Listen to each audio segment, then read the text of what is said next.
va? Bienvenidos. Bueno, mañana lluviosa, húmeda, en este momento 14 grados 6 décimas. Pronóstico de lluvias para todo el día, no demasiado fuertes, pero sí está como lloviznando, está gris, está ideal para quedarse en casa, para evitar las rutas, la Panamericana, los accesos a la capital federal, está todo muy pero muy patinoso, evitar justamente salir en el auto, es muy peligroso. Nos quedamos en casa y compartimos hoy un programa espectacular que tenemos para todos ustedes, que tiene varios temas. Uno de ellos básicamente es la enfermedad celíaca. Vamos a estar hablando de qué se trata, quiénes pueden tenerla, cuál es la definición de la enfermedad celíaca, cuál es el tratamiento posible, qué pasa con lo genético, es una enfermedad o no hereditaria, es una enfermedad autoinmune, puede estar íntimamente relacionada con otras patologías como por ejemplo el hipertiroidismo o otras enfermedades también que están relacionadas con una deficiencia de la inmunidad de la persona. De esto vamos a estar hablando largo rato. También vamos a hablar de la alimentación, fundamental en la enfermedad celíaca. Estaremos hablando de la semana del prematuro que está transcurriendo en estos momentos y específicamente nos vamos a abocar a uno de los derechos que tiene que ver con el seguimiento y los controles de ese bebé que nace de manera prematura. ¿Por qué? Porque sabemos que la detección temprana de distintas patologías que pueden surgir a partir de un bebé prematuro son muy pero muy importantes para su buen desarrollo. Así que estaremos hablando en un ratito con un especialista de este tema y también vamos a hablar de algo que es bastante más frecuente de lo que suponemos, que tiene que ver con las infecciones de los oídos, que pueden derivar o no en justamente los famosos diábolos. ¿Qué son los diábolos? ¿A quién se le diagnostica o quién deriva en este tipo de intervención quirúrgica? ¿Qué tipo de diábolos hay? Hay unos duros, hay otros flexibles. ¿Cuánto tiempo demanda este tratamiento? ¿Se repite a lo largo del tiempo? ¿Y por qué se realiza? Porque esto también es una de las grandes cuestiones que nos planteamos los padres a la hora de tomar esta decisión. ¿Por qué lo tengo que operar? ¿Es necesario operarlo o puedo justamente llegar a la instancia que nuestro hijo desarrolle un conducto propicio para que se drenen los mocos? Bueno, todos estos temas que te suenan conocidos los vamos a hablar hoy justamente en profundidad. Recordá como siempre que está nuestra página web disponible www.tvpublica.com.ar. Allí podrás responder la pregunta de la semana que tiene que ver con lo social, que tiene que ver con lo afectivo, y sabemos que lo afectivo repercute directamente en la salud. ¿Cada cuánto te reunís con tus seres queridos?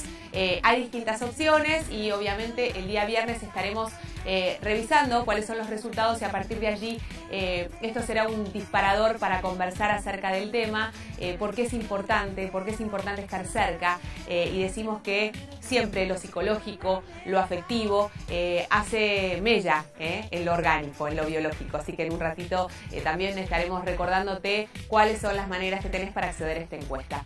www.facebook.com/red de salud, allí está nuestra página en Facebook, tenés la posibilidad de meterte, enviarnos tus consultas, tus sugerencias, conectarte con otras personas que nos ven e inclusive rever programas que ya han sido emitidos que te puedan ser de utilidad. Y el doctor Zuniek está pendiente online en este momento, inclusive tratando de contestar preguntas, orientarlos, de eso se trata. reddesalud@tvpublica.com.ar, ese también es nuestro mail para los que todavía no llegaron a tener Facebook o que no les interesa tenerlo. Esto también es una vía de contacto. Bueno, empezamos con el primer tema del día, que tiene que ver con la enfermedad celíaca, con la celiaquía, y hay un organismo que juega un papel fundamental y que debe cumplir un papel fundamental en la enfermedad celíaca, que es la AMAT. ¿Por qué decimos esto? Porque el único tratamiento posible para el celíaco es una dieta libre de gluten. ¿Quién controla la alimentación? ¿Quién determina si efectivamente ese alimento que está presentado puede o no ser consumido? ¿Tiene el signo? ¿No tiene el signo? ¿Lo puedo consumir? ¿Es peligroso? ¿Es riesgoso? Bueno, hablamos con un especialista que nos cuenta de qué se trata. La enfermedad celíaca es una intolerancia permanente al gluten. El gluten es la proteína que se encuentra incluida en el trigo, avena, cebada y centeno. El tratamiento de esta enfermedad, a diferencia de otras enfermedades, es exclusivamente a través de una alimentación. Es una enfermedad que muchas veces no da síntomas y los síntomas se pueden confundir con otros. Por lo tanto, no tenemos una estadística exacta, pero calculamos que 1 cada 100 personas es celíaca. ¿Qué es lo que tiene que tener en cuenta una persona cuando está en la góndola para elegir un alimento? La denominación del producto, por ejemplo, fécula de mandioca, debe decir fécula de mandioca con la leyenda libre de gluten.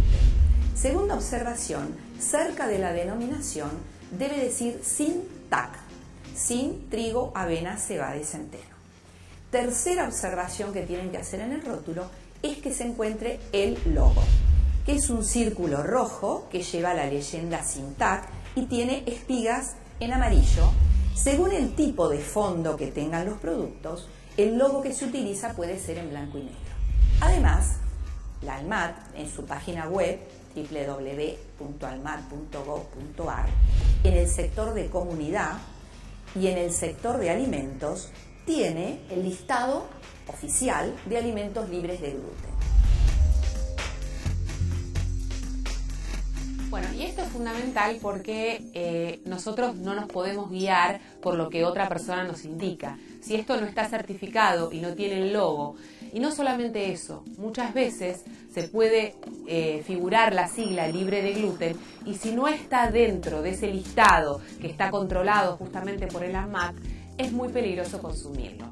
Entonces, lo primero que debemos hacer es chequear este listado para controlar si ese alimento que supuestamente está disponible para aquellas personas que necesitan hacer una dieta libre de gluten pueden hacerlo.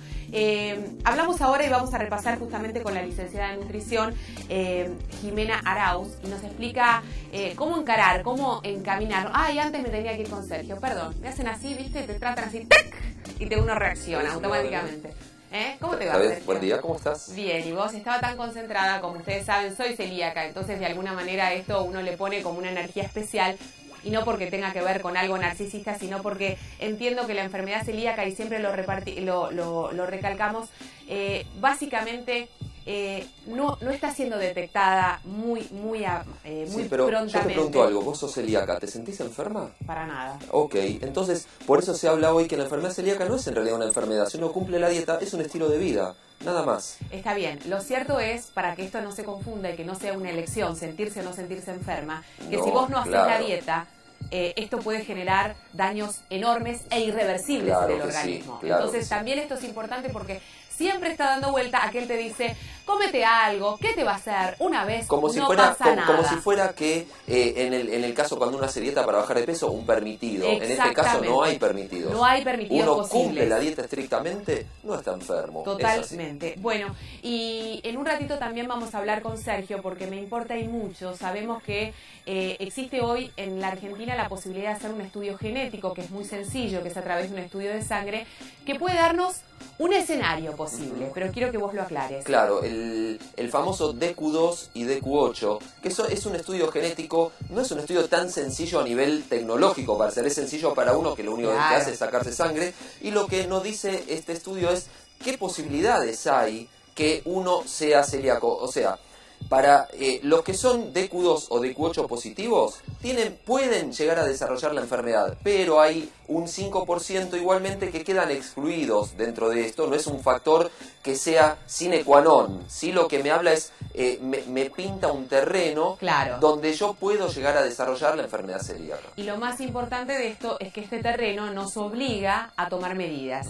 Cada 2 años hay que hacer un control sanguíneo para detectar si efectivamente existe... sí, cada 2 años más o menos. Claro, si es que uno no desarrolla síntomas. Claro.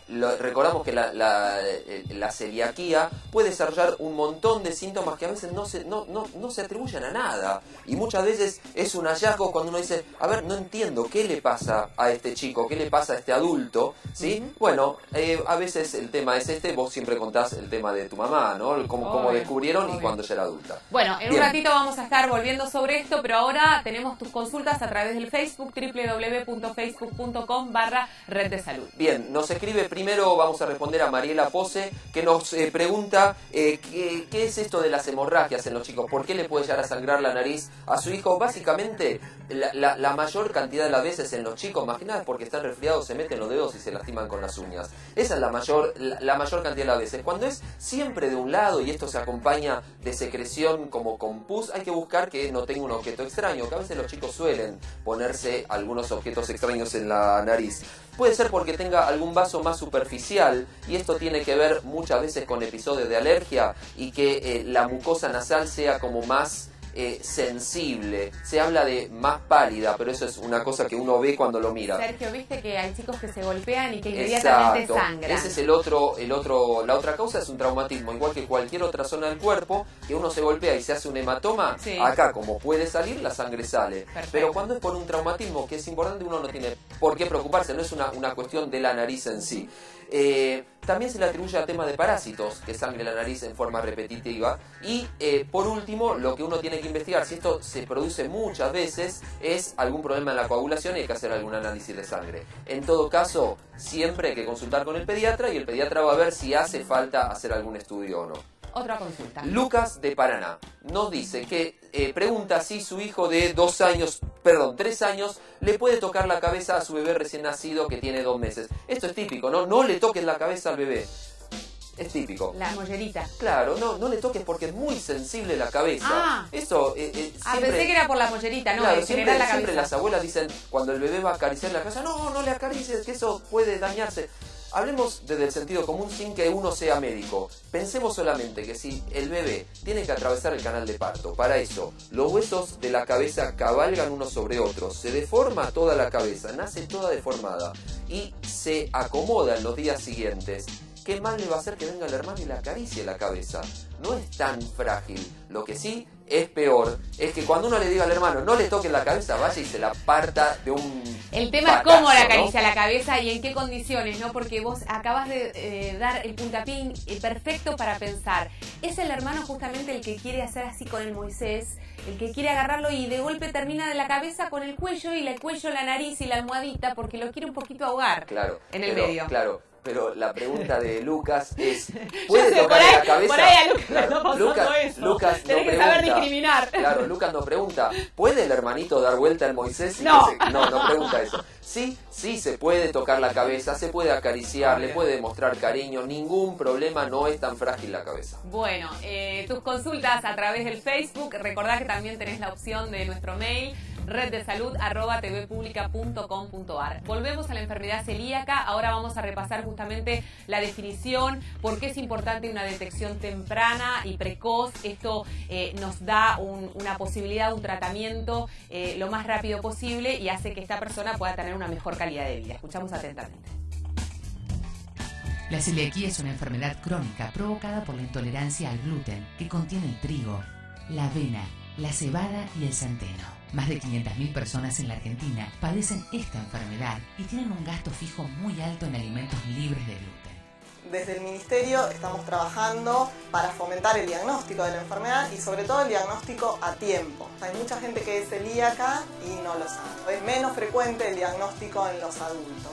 En el niño en general la enfermedad se manifiesta con una sintomatología más gastrointestinal y en el adulto tiene una variabilidad de síntomas que son muy amplios y eso es lo que a veces dificulta el diagnóstico. Los síntomas pueden ir desde anemia, desde un dolor o distensión abdominal, baja estatura, abortos espontáneos a repetición, infertilidad. Son muchísimos los síntomas, osteoporosis. Entonces, digamos, nosotros trabajamos y hacemos hincapié en capacitar al equipo de salud para que todos estén alertas sobre esta sintomatología y todos puedan pedir el análisis de sangre como para comenzar el diagnóstico de la enfermedad. Trabajamos en este momento con 20 provincias. Una de las cosas que se hace desde el programa es distribuir los reactivos de laboratorio para que se pueda hacer gratuitamente en muchos hospitales el análisis de sangre para comenzar el diagnóstico. Y actualmente tenemos aproximadamente unos 100 hospitales en todo el país que pueden hacer este análisis gratuitamente.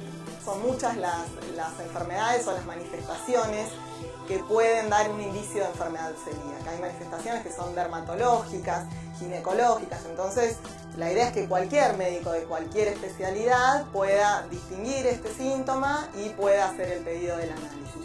Hay también lo que se llaman grupos de riesgo. Grupos de riesgo son justamente, otras enfermedades autoinmunes, por ahí diabetes, hepatitis, hipertiroidismo, síndrome de Down. Todos esos grupos son grupos de riesgo, con lo cual tienen más probabilidades de padecer la enfermedad, y también sería un grupo al cual deberían pedirle el análisis de sangre para descartar enfermedad celíaca. Y honestamente me llena de satisfacción poder escuchar por parte del Ministerio que esto existe, y esto forma parte de una gran lucha que iniciaron un grupo de padres con chicos o adultos con enfermedad celíaca que justamente necesitaban que todos los hospitales públicos contaran con estos reactivos para poder hacerse los análisis correspondientes, que esto formara parte de rutina para aquellos que realmente lo necesitaran, y también que todo el equipo médico de un hospital público estuviera alertado sobre la posibilidad de esta enfermedad, porque hace algunos años esto no existía.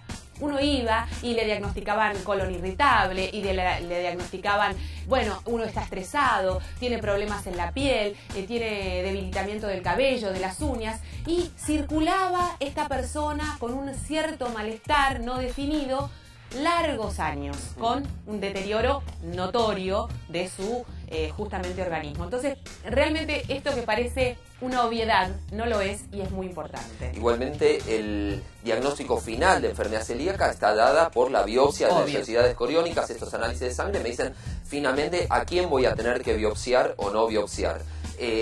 Y ahí se hace el diagnóstico. No hay que empezar una dieta sin el diagnóstico, porque esto puede ser contraproducente recién después para evaluar el tratamiento. Esto que decís, es muy importante. No hay que hacer la dieta si no está indicada, porque si no nos deja justamente... Lo que produce el gluten es una atrofia de las vellosidades del intestino, y si yo no veo esta atrofia no puedo diagnosticar la enfermedad. Por supuesto. Esta enfermedad se empezó a generar cuando empezaron a hacerse los cultivos, empezó la era agropecuaria, digamos, y se empezó a describir en el siglo II.